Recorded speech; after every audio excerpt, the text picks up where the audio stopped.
The Octopath Traveler series has already produced 2 games, one of which is good and one of which was my favorite game of 2022, so yes, I'm looking forward to a new game in the series. However, Octopath Traveler 0 is a unique game in several ways, and a sign that the series makers aren't satisfied with simply coasting on the success of the previous games. I'll get into more of the journey of the development of Octopath Traveler 0 in the next part of the video, but the developers are promising that this is the biggest and most ambitious game in the series yet, and it definitely seems that way to me. Whether that will result in a better, worse, or simply different experience, I'm excited to find out.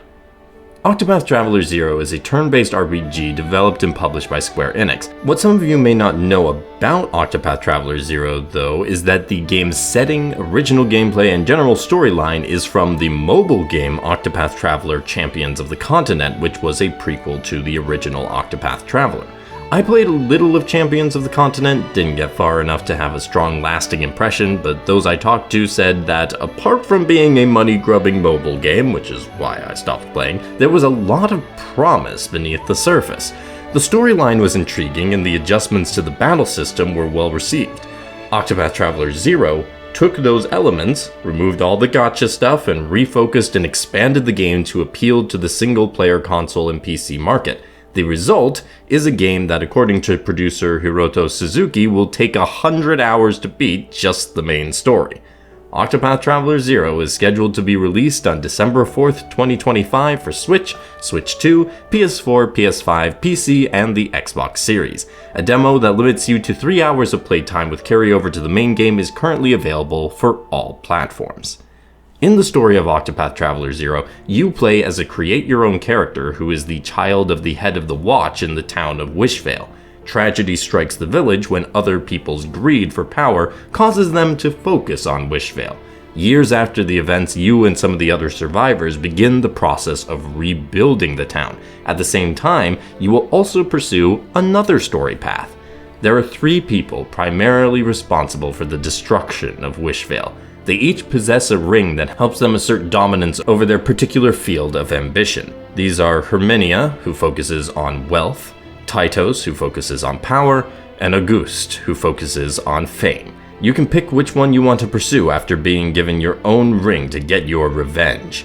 Don't worry, all 3 paths can be followed. That's where the 100 hours really is coming in. You are simply choosing which one you do first when the choice first presents itself. While there are definitely good elements in the storytelling thus far that I can see, I do feel that the game may suffer from having an avatar for a main character. It felt awkward during the prologue seeing all these people interacting with us as the main character, and all we are doing is nodding or shaking our heads most of the time. I'm sure I will adjust, and Octopath has always been about many different characters' stories, so I'm hoping that that will be the focus for a lot of the storytelling and world building from here. But I think it benefited from each character taking center stage in their own story instead of only being centered in the vision of our player character avatar. Again, we'll see how it works out. It's not the end of the world, I just have a personal preference towards the original. For things that I am excited about with the story, we have the increase in lore and world building from what I've seen so far. Orstera is starting to feel more like a cohesive world with history, mythos, and the like than I experienced in the first game, and if that energy can keep up, I will be delighted to see how it plays out. The characters I've met in the game so far have also been good. I'm aware that we will have a very large cast. Obviously, they won't get the same level of focus that we experienced in the other games, but I do hope they have satisfying story moments regardless. It is also unmistakable that there's going to be more cross-connection between the characters as we have seen in the demo with the survivors of Wishvale. In short, the story for Octopath Traveler 0 is very different, and I think there are some benefits to the approach and some drawbacks, but it will likely come down to the writing quality overall to see if the story works with different paths to pursue and a large cast. One thing that I am unreservedly excited for, though, is combat. The gameplay system of Octopath Traveler has always been a satisfying loop, and I enjoyed the twists and new elements added in Octopath Traveler 2. While I didn't get far into the mobile game when it originally came out, one thing that did make me intrigued about it was the 8-member battle parties, and that has been carried over for this game. You will have a front and back row that you can swap during battle to change battle strategies on the fly. I truly do think that more games should have easy substitutions for the party during battle like this, and I can't wait to see how it changes my gameplay style. I could see it breaking the game in some ways, but I have faith in the developers to balance the new freedom and power on our end with some tough enemies to challenge us. In addition to the regular bosses and standard enemies you can encounter via random encounters, there are also now special enemies you can see on the map. These are color-coded for difficulty, and when we challenge and inevitably emerge victorious, we get rewards for defeating them. I like this addition as another way to stretch us in the battle system, with the special enemies being very easy to either interact with or avoid depending on your preference.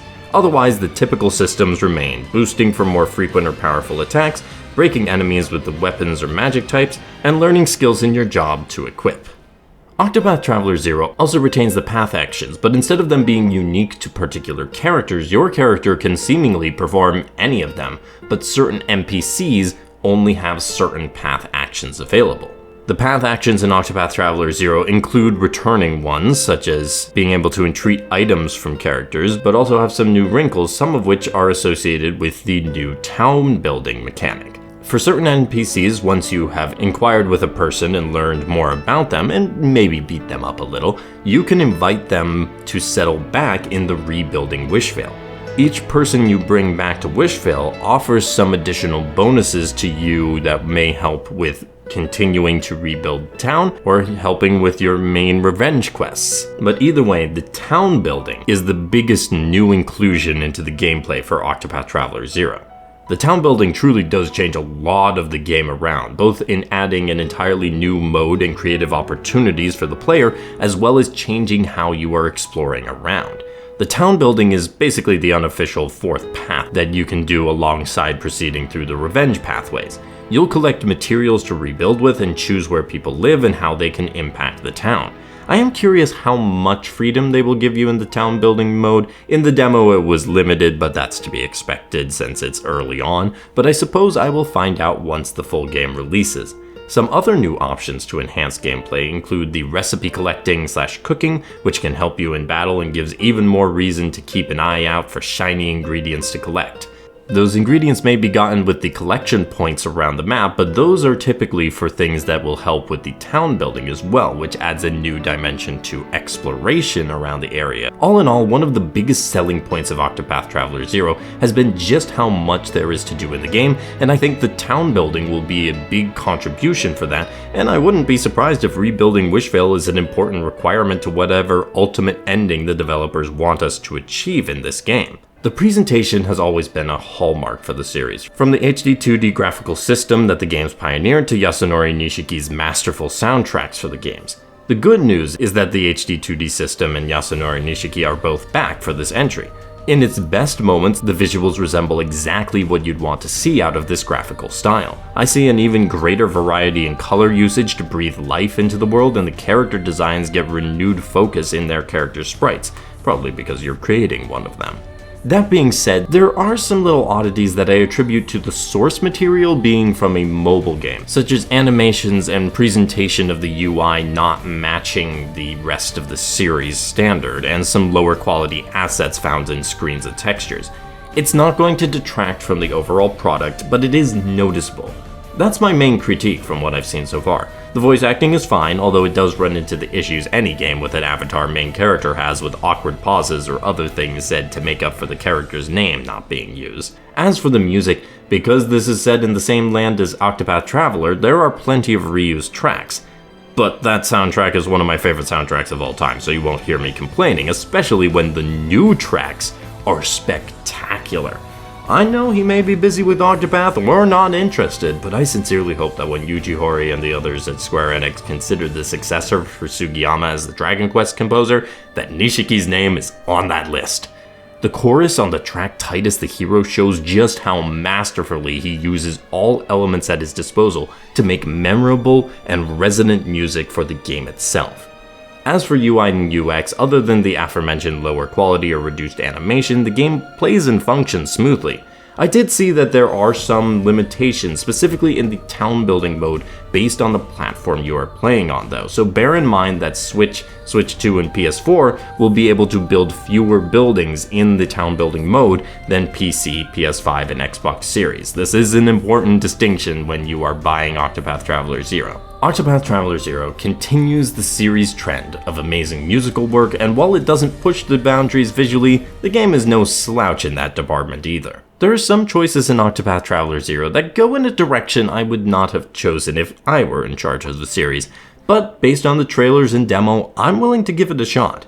Regardless of my quibbles with the Avatar character or how they updated the mobile assets, the core Octopath experience is there in the battle and an adventure with some freedom to choose how you tackle it.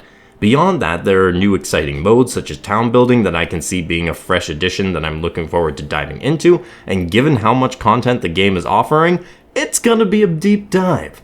What do you all think of Octopath Traveler 0? Did you play the mobile version? No spoilers, but I'd love to hear your thoughts on how things have been updated, adjusted, or expanded from that version.